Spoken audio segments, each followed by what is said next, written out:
여러분 주말 잘 보내고 계신가요? 저는 오늘 아침에 커피 한 잔 내려놓고 지난주 SK하이닉스 흐름을 다시 천천히 돌려봤습니다. 평일에는 장이 계속 움직이니까요. 주가가 오르면 왜 올랐는지 따라가야 하고 갑자기 밀리면 또 무슨 일이 생겼는지 확인하느라 회사의 큰 그림을 차분하게 보기 어렵습니다. 그런데 이번 주말에는 꼭 한번 말씀드려야 할 내용이 있었습니다. 요즘 SK하이닉스를 보유한 분들의 마음이 예전과 완전히 달라졌거든요. 예전에는 본전만 오면 팔겠다는 분들이 많았습니다. 그런데 막상 주가가 올라오고 수익이 생기니까요. 이제는 팔았다가 더 올라가면 어떡하나, 그대로 가지고 있다가 힘들게 만든 수익을 다시 반납하면 어떡하나, 이런 고민을 하고 계십니다. 그래서 오늘은 월요일 시초가가 몇 % 오를지 맞히는 이야기가 아니라요. 지금 SK하이닉스를 계속 가져가도 되는 이유가 살아있는지, 그리고 다음 주 실적을 앞두고 무엇을 확인해야 하는지 차분하게 말씀드리려고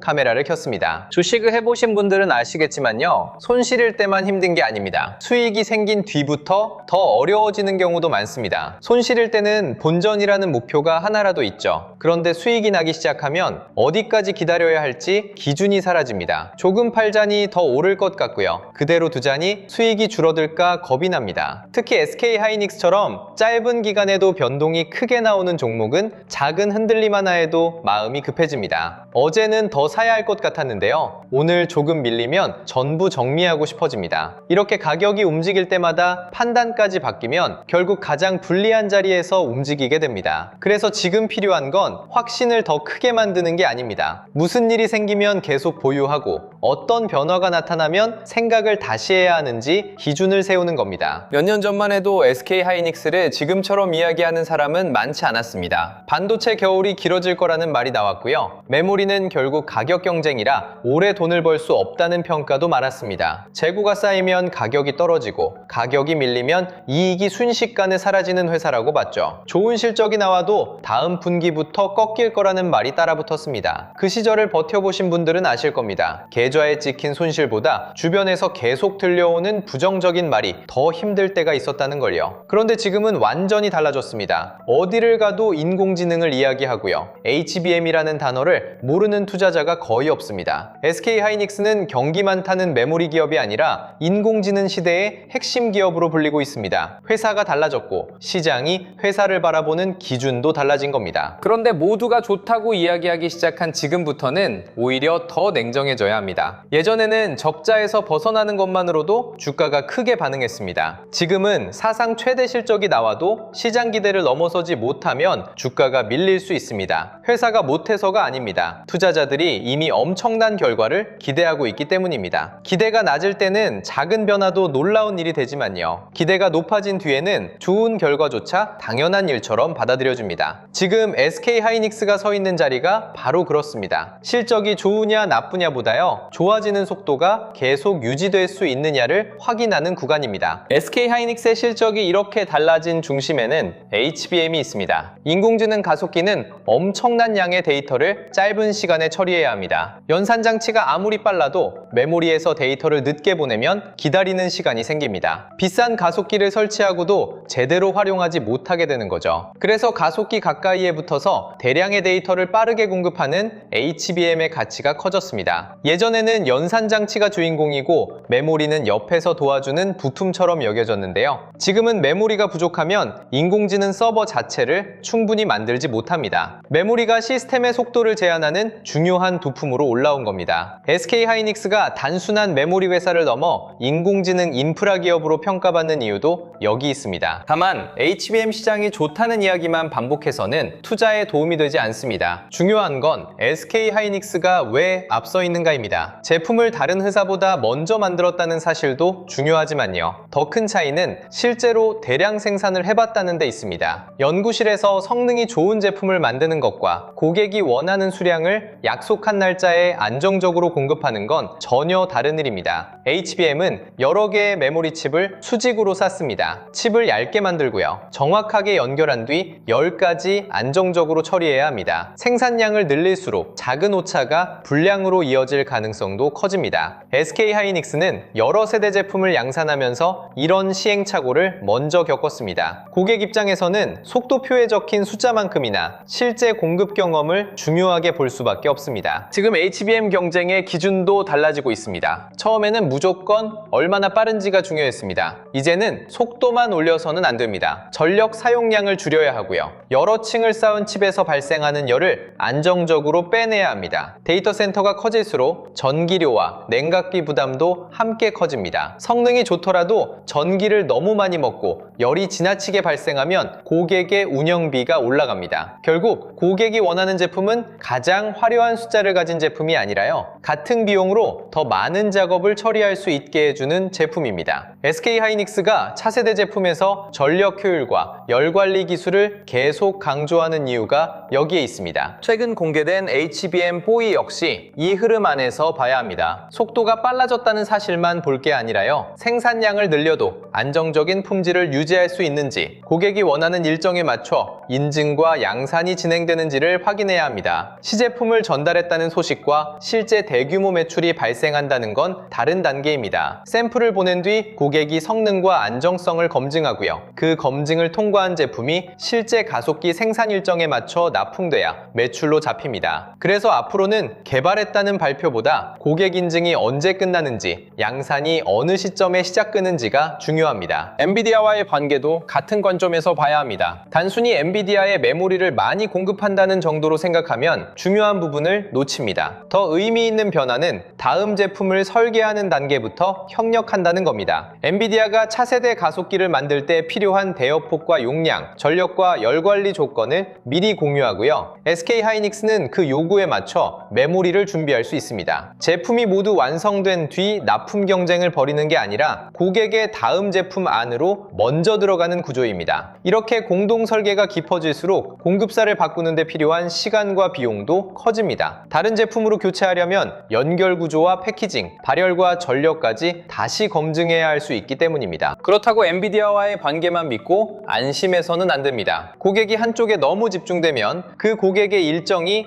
회사 실적을 좌우하게 됩니다. 가속기 출시가 늦어지거나 설계가 바뀌면 메모리 생산 계획도 함께 밀릴 수 있고요. 가격을 협상할 때도 큰 고객이 더 강한 힘을 가질 수 있습니다. 그래서 다음 실적에서는 엔비디아와 협력이 얼마나 깊어졌는지만 볼 게 아닙니다. 다른 인공지능 반도체 회사와 빅테크 자체 칩으로 고객이 넓어지고 있는지도 확인해야 합니다. 고객 기반이 다양해져야 한 회사의 일정에 실적 전체가 흔들리는 위험을 줄일 수 있습니다. 삼성전자와 마이크론의 추격도 무시할 수 없습니다. 고객은 아무리 좋은 공급사가 있어도 물량을 한 회사에만 몰아주려 하지 않습니다. 생산에 문제가 생겼을 때 전체 제품 출시가 멈출 수 있기 때문입니다. 경쟁사가 수율을 끌어올리고 고객 인증을 통과하면 물량은 자연스럽게 나뉠 수 있습니다. SK하이닉스가 앞서 있다는 사실은 분명하지만요. 그 격차가 자동으로 유지되는 건 아닙니다. HBM3E에서 앞섰다고 HBM4와 HBM4E에서도 당연히 앞선다고 생각하면 안 됩니다. 제품 세대가 바뀔 때마다 기술과 수율, 공급 일정으로 다시 증명해야 합니다. 그런데 지금 SK하이닉스를 HBM 하나로만 보면